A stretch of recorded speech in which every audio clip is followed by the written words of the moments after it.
Good morning, students. Welcome to the topic of molecular basis of inheritance. Inheritance is a process by which characters are passed on from parent to progeny. It is the basis of heredity. Offsprings resembling the parents in morphological and physiological features has attracted the attention of scientists, and the search for genetic material was investigated and culminated in the realization that DNA is a genetic material.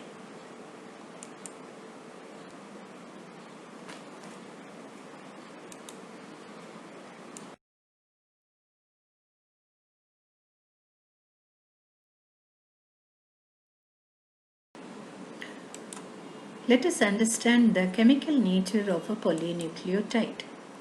A nucleotide has basically three chemically distinct components: a nitrogenous base, a pentose sugar, and a phosphate group.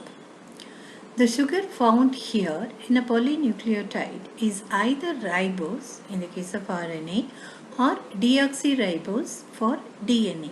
Now, based on this only, the naming ribonucleic acid RNA or deoxyribonucleic acid DNA is given to this molecule.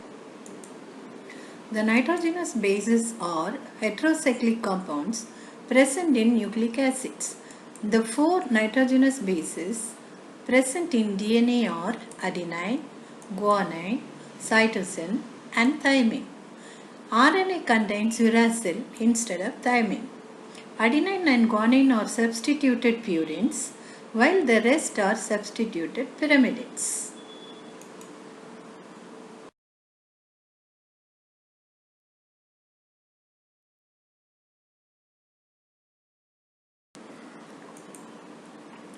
Adenine, guanine, and cytosine are common for both DNA and RNA, and thymine is present only in DNA and uracil in RNA. A nitrogenous base is linked to the pentose sugar through a N-glycosidic linkage to form a nucleoside. But when a phosphate group is linked to the nucleoside through a phosphoester linkage, a corresponding nucleotide is formed. You understand, girls? When the nitrogenous base is linked to a pentose sugar, you will get a nucleoside. And to a nucleoside, when a phosphate group is added, it is called as a nucleotide. The two nucleotides are linked together through 3' to 5' phosphodiester linkage that will result in the formation of a dinucleotide. So when two nucleotides are joined together, it is dinucleotide. You can understand the difference between nucleoside and nucleotide by looking at this diagram. Nucleoside is the combination of pentose sugar along with a nitrogenous base, but nucleotide is the combination of all the three, that is the pentose sugar, nitrogenous base, and a phosphate group.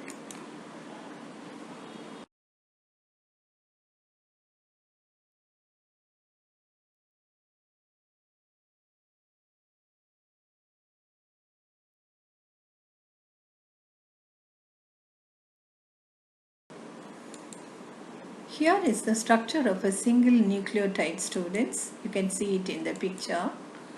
These are the basic building blocks of DNA and RNA. A nucleotide is made up of three parts: a phosphate group, a pentose sugar, and a nitrogenous base.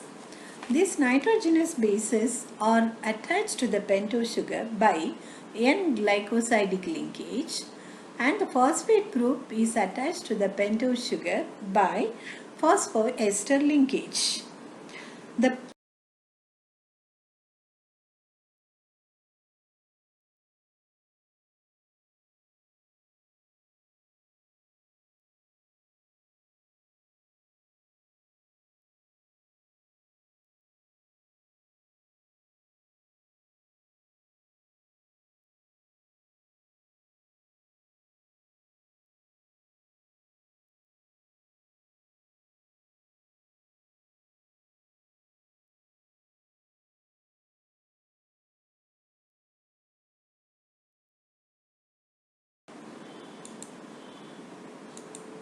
In a polynucleotide chain, there are more number of nucleotides which are joined together.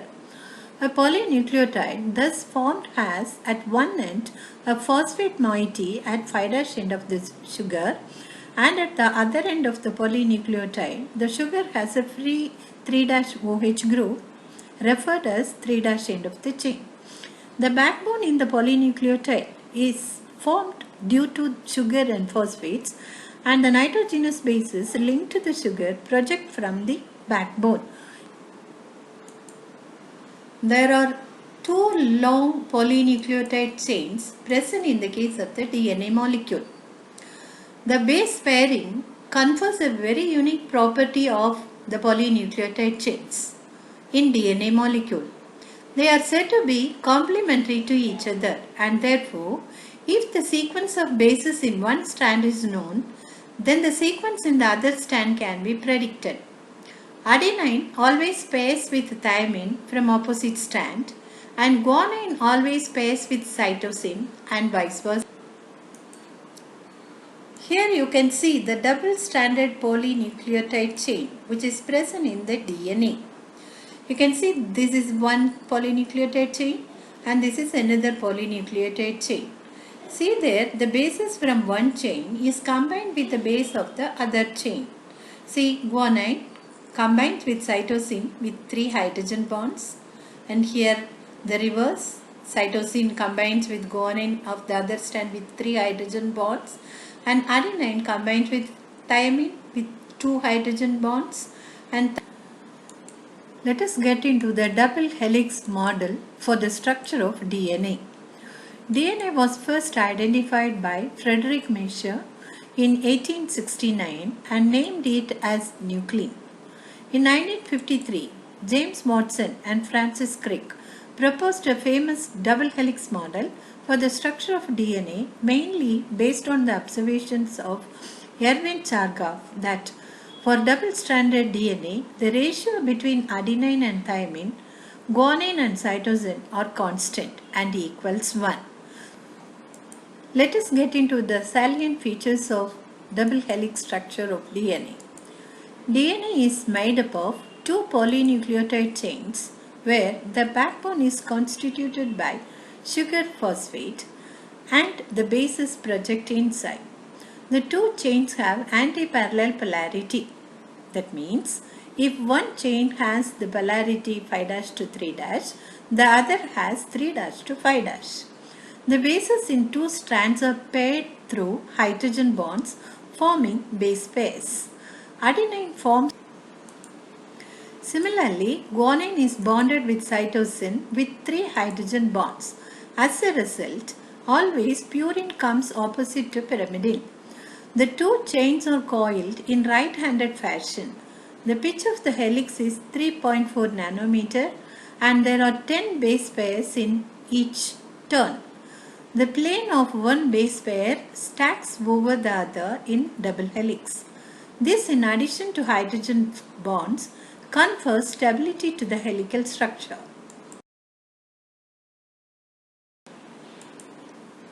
Here is the diagrammatic representation of a DNA molecule. You can see there are two polynucleotide chains. This is one polynucleotide chain. This is the other chain. Note down that other chain is running opposite direction, formed of a sugar phosphate backbone and the nitrogenous bases projecting towards the inner side. These nitrogenous bases, which are facing each other, will be having a complementary base pairing. That means they are very. Here is the structure of a DNA double helix. You can see here there are two polynucleotide chains running parallel to each other, and these two chains are coiled in a right-handed fashion around the imaginary axis, and the pitch of this helix is 3.4 nanometer and there are 10 base pairs in each turn, and the distance between a base pair is roughly. DNA, a long thread-like molecule. How is it packed within the nucleus of a cell? In prokaryotes,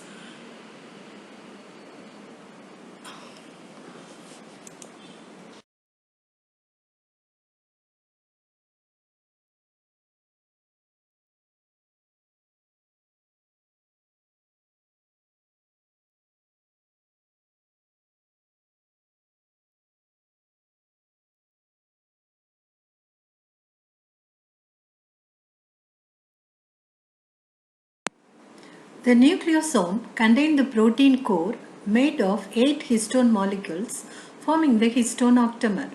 It is composed of double-stranded DNA wrapped around an octamer of histone proteins and one histone holding the nucleosome together. The DNA between two nucleosomes is known as linker DNA. These nucleosomes constitute the repeating units of a structure in nucleus called chromatin, nothing but a thread-like stained body seen in the nucleus. These nucleosomes in chromatin are seen as. Here is the structure of a single nucleosome, students.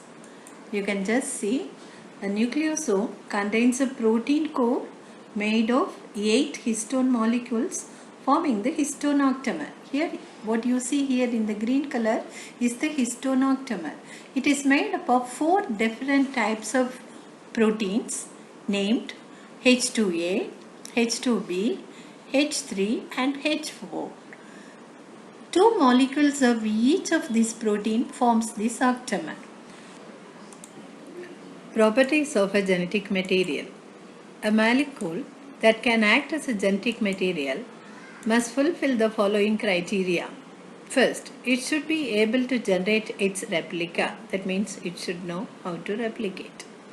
Second, it should chemically and structurally be stable. Third, it should provide the scope for slow changes, that's mutation, that are required for evolution. Fourth, it should be able to express itself in the form of Mendelian characters. Why DNA is the predominant genetic material? DNA is structurally more stable and chemically less reactive when compared to RNA. The presence of thymine at the place of uracil in DNA also confers additional stability to DNA molecule. RNA has a 2'OH group which makes it reactive and easily degradable. RNA is also known to be catalytic, hence reactive. Both the nucleic acids, DNA and RNA, have the ability to direct their duplication. RNA being unstable mutate at a faster rate than DNA. So because of all these reasons, DNA is being more stable, is preferred for the storage of genetic information than RNA molecule.